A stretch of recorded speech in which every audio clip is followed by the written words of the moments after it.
आयशा एक upper middle class family से थी और बहुत चुलबुली भी। हम दोनों स्कूल में एक साथ पढ़ते थे। आयशा इतनी खूबसूरत थी कि मानो किसी फिल्म की हीरोइन हो।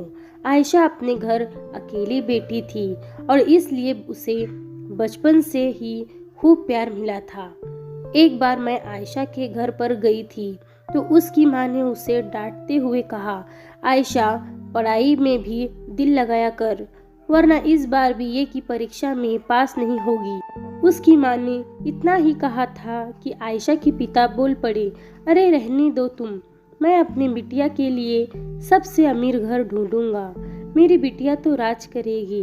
आयशा के पिता की बातों से लगता था कि वो उसकी शादी किसी बहुत बड़े घर में करेंगे। मेरी बीए की पढ़ाई खत्म हो गई और मैं एमए करने किसी दूसरे शहर चली गई। अब मेरी आयशा से बात नहीं होती, लेकिन मैंने कई बार उसके बारे में सोचा था। आयशा को मिले अब 6 साल हो गए।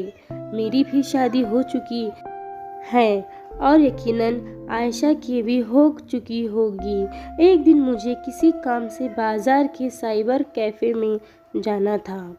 जब मैं साइबर कैफ़े से बाहर आई तो एक लड़की खड़ी थी जो कि बहुत जानी पहचानी लग रही थी।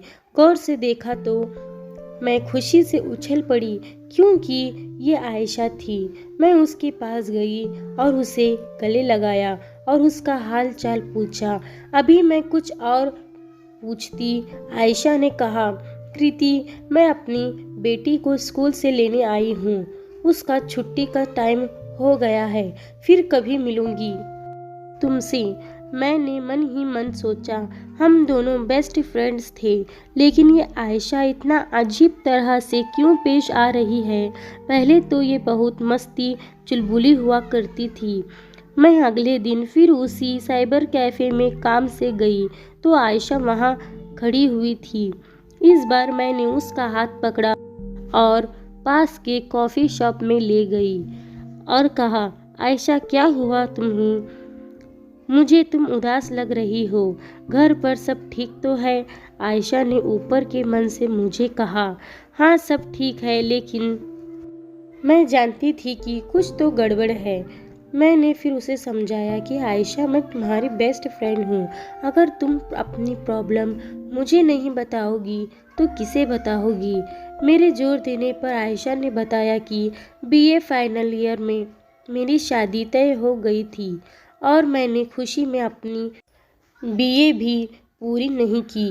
लड़के वालों ने झूठ बोला कि उनका खानदान बहुत अच्छा है और लड़का किसी बड़ी कंपनी में इंजीनियर है, लेकिन शादी के बाद पता चला कि लड़का कोई छोटी मोटी नौकरी करता है और सास ससुर तो बहुत ही ताने मारते थे।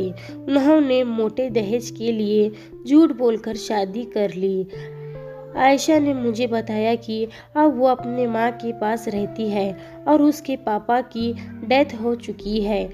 उसके पापा जो बिजनेस करते थे वह भी अब बंद हो चुका है। आयशा की ये कहानी सुनकर तो मेरे पसीने ही छूट गए।